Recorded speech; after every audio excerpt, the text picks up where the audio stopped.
Frank, thanks for coming on my show. I really love talking about people that were in some sort of real estate sales business, which I know you were doing commercial real estate back at the beginning of the recession or right in the middle of it. And your journey is taking you to multifamily and syndications and really incredible story. So I'm excited to have you on to tell it. So yeah, man, thanks for having me. I appreciate it. I am also at home. I have a couple of kids that are completely unpredictable. So one of them might pop up for some reason asking me for something. So this is the life we live. It is the life we live. I was in the office. I guess the Wi-Fi wasn't going, so I had the cleaning lady finishing up. My wife is running back into it. It is what it is. It is, man. It's the world we live in now. Brother. So it goes.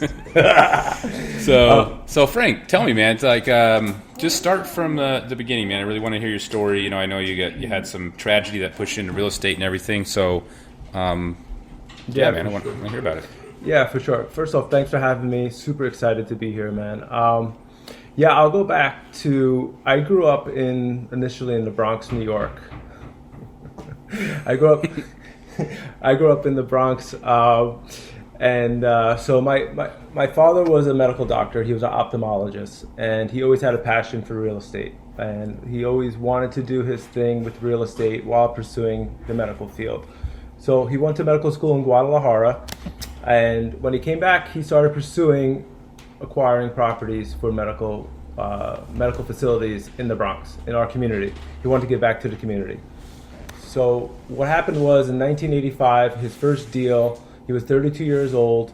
He was disputing over a property, a commercial property in Throgs Neck of the Bronx, and it went to court. Ultimately, he won. He got the property. However, rather than just let it be, he had to go rub it in the guy's face. And this was the day after my 6th birthday. I was waiting at a pizza shop for him with my brother because he had worked the night before in a hospital. And we were waiting for him to come get us so we could celebrate my birthday. And it turns out he went to go rub it in the guy's face. They got into an argument. And as my dad was walking back to his car, the guy ran up behind him with a gun and shot him in the back of the head. And he died immediately, which, needless to say, was a shock. It was something, man. I mean, put that all into perspective. My father was the provider for the family. He was a doctor. He was ambitious. He was building real estate. Now my mother, 3 kids, no husband, no source of income.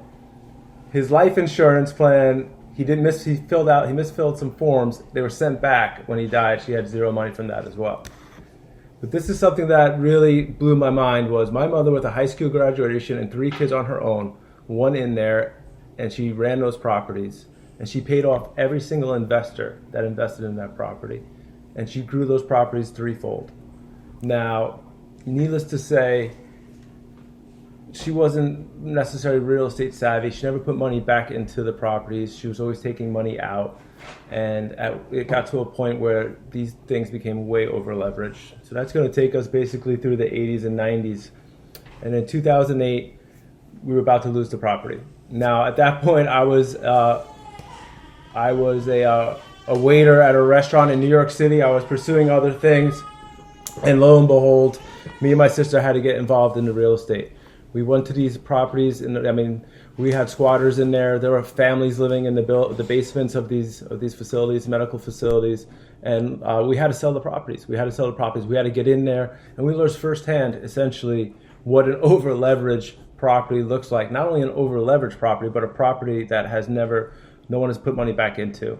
And I didn't know what I was doing, man. I was 20-something years old. I was living the life of a guy and a bartender in New York City. I mean, you can kind of fill in the blanks.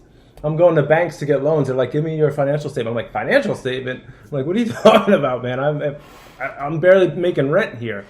So needless to say, it was a journey. It was really a journey. But me and my sister, we rolled up our sleeves. And this is in 2009 now. It was horrible. I mean, the market in New York City was horrible. Across the country was horrible. We were able to unload those properties, and we had to really do everything by ourselves. We rolled those over into 2 multifamily properties, one in Brooklyn and one in Harlem. Worked the properties. I mean, I was going in there. I was kicking out tenants, collecting rents, meeting plumbers. then going to run and do my W-2, which at the time was restaurants, and my sister was at the same time trying to be a lawyer. So we really learned the hard way. And New York is unique, not unique, but it's very difficult. It falls under those parameters, tons of regulations, tons of regulations. And we learned that we had to do, rent control regulations, rent RPIEs, so on and so forth. So needless to say, man, it was a learning process. We kind of took a tragedy and we like to say we made it into a triumph. Because, I learned something about my mother, which was integrity. I mean, she did the best she could with what she had. She paid off her investors. And then it just became too much for her. I mean, I guess the idea of life without a husband and 3 kids and the stresses of that, I mean, you have to be sentimental to that.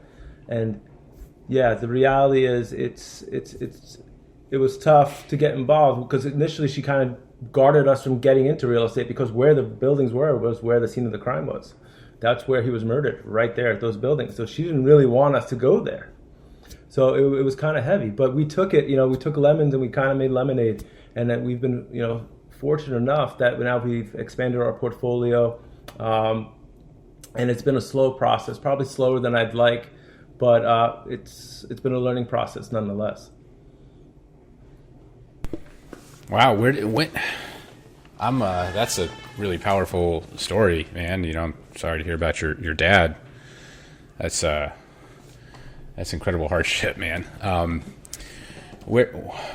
what point did you learn? What was the impetus to where you were like, you saw the need to change the leverage and make improvements to the property? I imagine that's around the point that you started seeking to expand your portfolio when you had to do those things. So, what was that, and how much leverage did you have? Like, what do were the properties starting to lose money? Like, were they really over leveraged to the point where they were negative cash flowing, or did you catch it soon enough and make some changes so that you could, expand? Well, yeah, so the properties were definitely negative cash flow by the time. And we had 3 buildings, 2 of them were negative cash flow, 1 was not. We were fortunate enough to get in there. We found a local investor, and we did walk away with a good amount of cash. I mean, there was no notes on these buildings. They were all bought cash. So it was about 150 feet of frontage in prime Bronx real estate. So fortunately, we were able to roll that over into mixed use. Now, to answer your question, how did we know? I mean, I think in life, not just in real estate, you have to surround yourself with the right people. It just so happened while I was trying to be a restaurant, I was pursuing my restaurant career. I was also starting to sell commercial real estate in the toughest market in New York City during the day. And the principal of there, he kind of took me under his wing, and he was kind of guiding us. He's like, this is what you have to do. You have to do X, Y, and Z. Let's find something, undervalued asset. Let's get these rents up, get the tenants out, so on and so forth, which, we're not reinventing the wheel here. We all kind of know how that works, kind of find an undervalued property and working it. But I think the lesson is if you don't know, you have to ask, and you have to know how to source, or at least put yourself in situations where you're surrounded by people who do know, or at least like-minded people, because together you can achieve more. So we did that. We sought out other people who were doing things similar to what we wanted to achieve, and we learned that way. How did you get yourself out of that pickle of those negative cash flow properties? Well, I mean, so we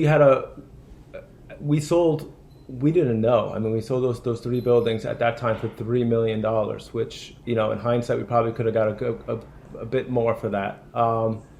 That's what we had to do. I mean, my mom was bleeding money. She was hemorrhaging money. I mean, there was no notes, so they were just, she was paying her taxes, but she was losing money.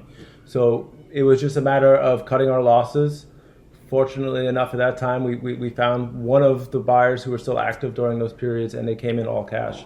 And it was this serendipitous that we were just all kind of lined up. So, yeah, so I got to say maybe there was a higher power looking upon us to make that happen. Yeah. But it really helped get the ball moving. And then after that, we took out, we were able to get Fannie loans, and we used that. Because nobody else was really lending to 2 kids who had no idea, no experience. I mean, especially in 2009, you could imagine the challenges. I mean, they were asking me for, like I said, tax returns, financial. I'm a restaurant guy in New York City in my 20s, and this is tax return. I'm barely making rent. So just so I'm clear, you picked up these new properties, right? You got out of the money losers. You picked up some new properties with Fannie loans. Were you doing commercial real estate sales at the time? I was trying. So during the day, I was working at a commercial real estate brokerage in Manhattan. But if you say doing commercial real estate sales, that would entail that I was selling things, which was not the case. I was. They would lock me in the basement with a couple other guys, and when it was really like, we're doing cold calls. They say, okay, you got paid just 5 to 10, start calling, and we'd be doing cold calls. And the things I've heard from landlords, I mean, cursing me, telling me they're going to kill me if they see me. It definitely thickens your skin for sure. So I was surrounding myself with people, but I literally walked in as the market was crashing. So nobody was really doing deals. I wasn't doing deals. The one deal I did was I represented my mom when we sold it. I mean, that was the one thing. That was the extent of my commercial real estate, experience. It was a dire time. But I will tell you this, to that point, through that, one of the guys that was in the basement with me making those cold calls today is one of the most successful residential real estate brokers. He's sold, exponential amount of properties to the celebrities, and he's a guy I'm going to be partnering up with. So it's just crazy how it works. It all comes back together, man. Indeed, man. Indeed. Mm-hmm. It's also kind of crazy how how predictable it is, to make money in real estate. Like if you take pages 5 through 10 and then, you call them, like it works from coast to coast at all different time frames. It seems, back then and still now. Yeah, for sure. Like I said, it was an old. They even gave us a script of things to use. I'd imagine things had to change a little bit. I still get to get the cold calls, and from my experience, I try to give the guys at least a time of day and give them at least a couple of minutes of my time, because it was brutal what some of these guys said. Yeah, for sure. So that must have helped you learn. I mean, you sold your mom's property, and then when you went and bought more, you were already at least in the commercial real estate space, so you had some guidance there to help pick up the next set of properties, right? Yeah, things just kind of fell into place after that. Luckily we were in a 1031. I had a lawyer in my office, commercial real estate, who helped me out. And I'm a firm believer, Trevor, that you have to maintain a positive outlook, and you have to look at things. Your thoughts are things, and you have to look at things in a situation of what you want the ultimate outcome to be. And I'm a byproduct of that. And by maintaining those positive thoughts and outlooks and actually pursuing them, putting a pursuit behind those thoughts and actions, things kind of fall into place. And that goes without saying. I've seen it happen time and time again. You see all the guys that we're striving to be like, or in this industry who are killing it, they all tell you the same story. I mean, you have to, you got to put in the work. And the work is you have to maintain a positive mental attitude. You have to do meditations. You have to surround yourself with like-minded people, affirmations, things like that. As crazy as they sound, it works. And I've done them. And it was during that time that I started picking up on those things. And the universe was just presenting things to us one by one.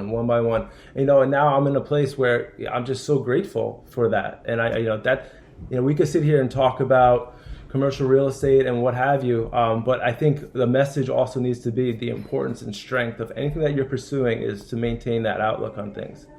Thoughts are real. They are. I mean, 100%. The future is a fantasy. At the end of the day, it doesn't exist yet. It's not real. So you might as well believe in a good one, right? Especially since, your thoughts actually, absolutely do guide your action and kind of, guide you in the direction of what you believe this fantasy future is going to be. So yeah, make it an extraordinary one, and then it'll probably accidentally happen, and yeah, I think you're right. I think you're right in that those, at least Napoleon Hill, was among the first to kind of identify that, and it's not new. It's been working for a long time, for sure. Yeah, it's been working for a long time, for sure. And I, you always got to revisit those classics like Napoleon Hill, Think and Grow Rich, Chapter 4 particularly, that talks about auto-suggestion. Those are things like that. And then you also have to have a plan. And for us, it was just growing it slowly. Every 5 years we wanted to acquire new property, which we have been doing, and we've been fortunate with those acquisitions that they've all turned out to be good acquisitions. And now we're entering into a whole new realm. I'm not saying we're going to be back to 2008. I mean, but by no means. But it's going to be a whole new realm, and it's exciting if you position yourself correctly.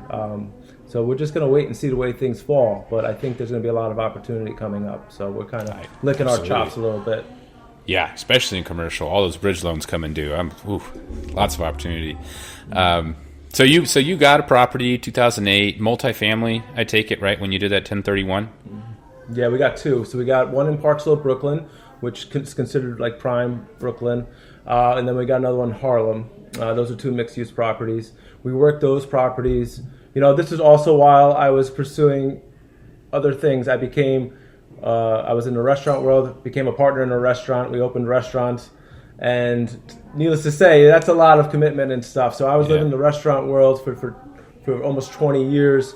We were fortunate enough in that. It was super successful, not sustainable, especially when you get kids in the mix. But we were slowly growing the real estate portfolio while pursuing other things. My sister's an immigration attorney, and I was a restaurateur at the time. So since then, we've acquired two more properties, and I just closed on another property in the Hudson Valley of New York. So it's slowly happening, and it's time now, I think, part of the reason how we met was through this Raise Masters mastermind group. And, I'm looking to scale it, and it's surrounding yourself with the right people. It's crazy what I'm sure you can attest to this, what you accomplish in such a short period of time when you're surrounded by resources that are there and like-minded people. It's like a shot of adrenaline in the arm every day. Collapses timelines, man. It takes years down to days in the extreme. Yeah, absolutely, man.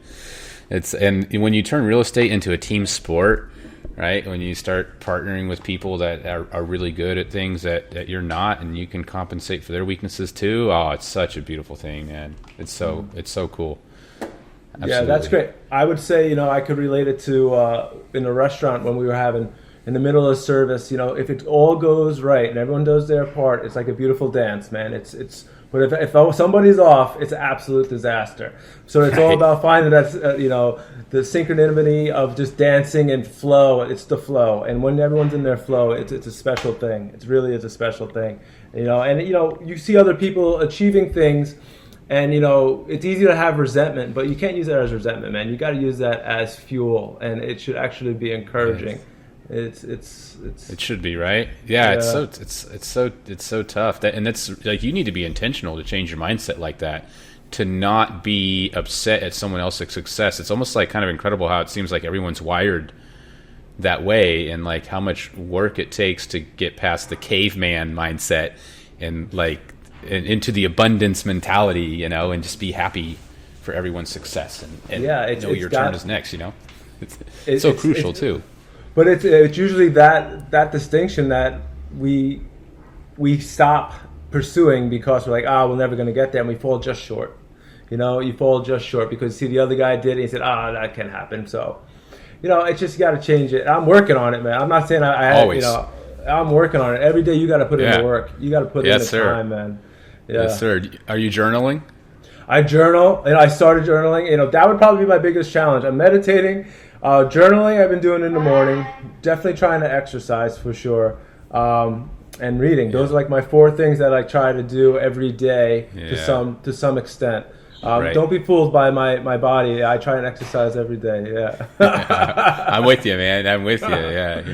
I found, journaling is like because sometimes you go through highs and lows, right? Like you're never every day is incredible mindset. No one has that, right? So, but it's like to me, it's like just most days are at that like peak mental place, and then when it starts to slip for whatever reason is going on in life, I've just found like if I just like buckle down and just start journaling for several days in a row, it like brings me right back to where I need to be, and stays there for a while to where like I get up in the mindset that journaling put me in, and I don't even necessarily need it today. I'm just going to go attack this thing I want to attack, So it's a powerful tool. It's definitely a good tool to have in your tool belt. Absolutely. You got to use it to your advantage for sure. One other thing that I would say, and then sorry to cut you off, but also that I've learned is just finding other people to help you. It's not the how, it's the who, and that's been preached to us. And I jumped in and I got a virtual assistant and things like that, and Nice. it frees up that much more time of your just to focus on what it is that you're pursuing. It just makes life so much more easy, sustainable. I mean, right now I have a W-2 and I'm doing this, so I needed that virtual assistant. So I would definitely suggest and recommend people to don't try and carry the whole burden yourself. You gotta delegate. I mean, you have to invest in yourself, and for sure it will pay dividends. Absolutely. Is this a virtual assistant full time for you? Yeah. Yeah, nice. Yeah. You? Yeah. I have half a dozen full time virtual assistants at this point, man. I have. As soon as I start doing something and like I get like halfway through it and I'm like, I don't enjoy this, I immediately start looking for someone. At this point, it's so powerful, right? Investing in people is the number one investment that you can make, 100%, without a doubt. man. 100%. You know, Yeah. and I got some local American, team members as well for other stuff. Do outsource to the Philippines for some things and keep it on the Sure. U.S. shores for others, but. Everything has just been moving for me so much faster, and since I just embraced not trying to do it all, It's unbelievable, huh? Yeah. So I mean, there's something to be said there. As you pick up these new things, and if it's not for you, just delegate it out, and then focus on that thing that you're great at. And look at you, you're growing exponentially at a rate that you probably never thought was even possible. It's pretty nuts, man. Yeah, it's cool. I mean, and to your point, honestly, man, it's because I joined the same community that you did. Last year, about the last quarter, second, third quarter of last year, and at that point, I was mostly a solopreneur, and after just seeing the evidence all around me with all these other heavy hitters in this space that we're in, syndicating real estate. It's like, well, the success leaves clues, right? So I just started buckling down and investing in people, and it's just been paying dividends. So yeah, I mean, smart it's move. it's wise. It's wise.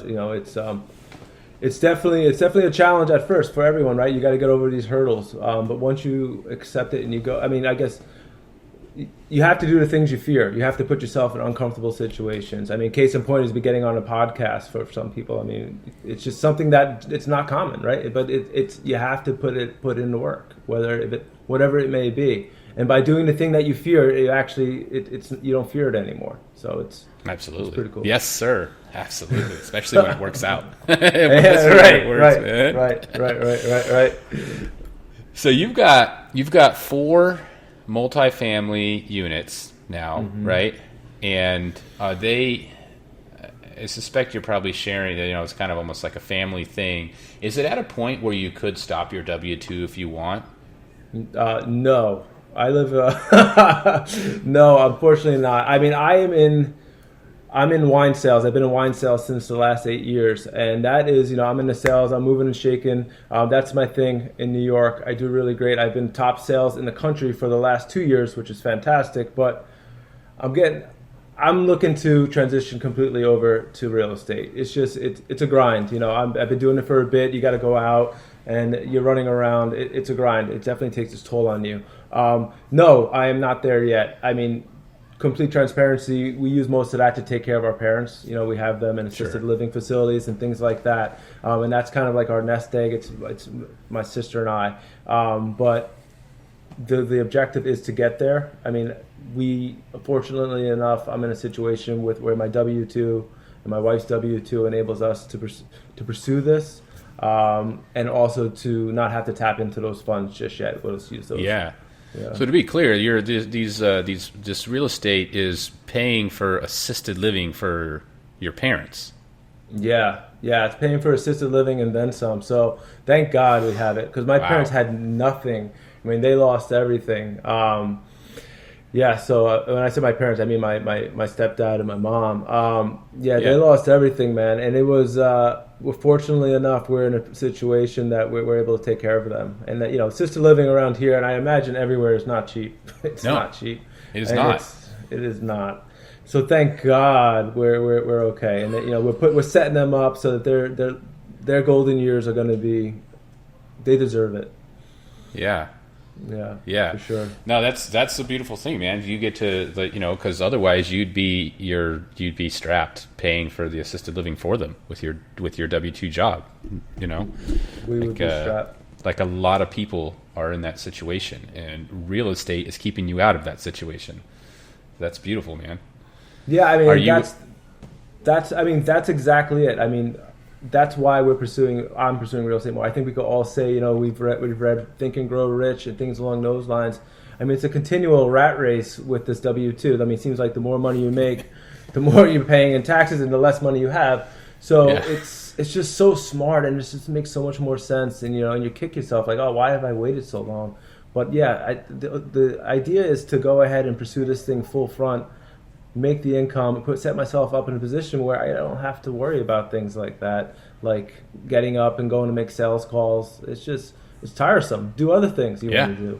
And real estate is one of the few vehicles that enables you to do that, and it's magical. It really is. But it also could make you bankrupt in a second, so you got to know what you're doing. Because I saw very easy to lose money.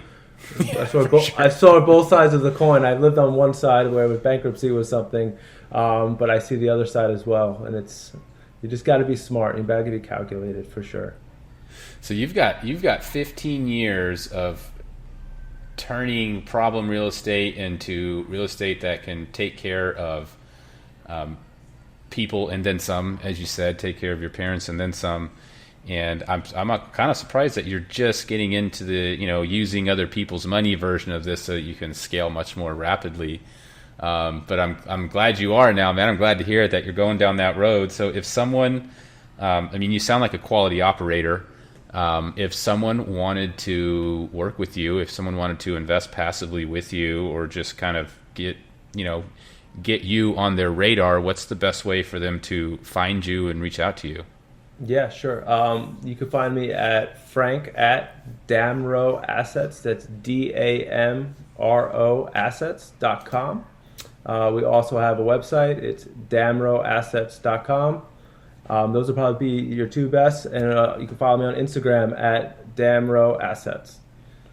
Awesome, man. Awesome. I'm super excited to keep watching your journey, Frank, and super pumped for you, man. Yeah, man, I appreciate you making the time, and I can say the same. And people like me look at people like you, and you're inspiration for us. So keep doing what you're doing, because I'm coming after you, and it's just exciting to see what you're doing, man. I appreciate that, man. And I don't. It's I would say one more thing, like that in the sales game, it's like that, right? Like it's like I'm coming after you. There's sharks everywhere, dude, coming after you. And like what I found in this, what's so like humbling and just fulfilling about this space that we're in now of syndicating, it is just so not like that anymore. It's like, yeah, you see someone and that's a target, you want to get to where they're at, but like no one's taken from each other when that happens, right? I'm not taking wine sales from you or real estate sales from you. If anything, there's probably more opportunity for us to work together than to be at odds or compete with each other, man. So it's so cool that we're in that world now, outside of that sharky sales world, and you're on your way out of it, 100%. I'm swimming in both waters, but 100%. And you couldn't have said it better yourself, man. I mean, there's nothing more than you inspire me. So I would say I aspire to be like people like yourself. So, but in my world, in the sales side, yeah, it's cutthroat, and it's much better on the other side, man. Those are much better waters to swim in.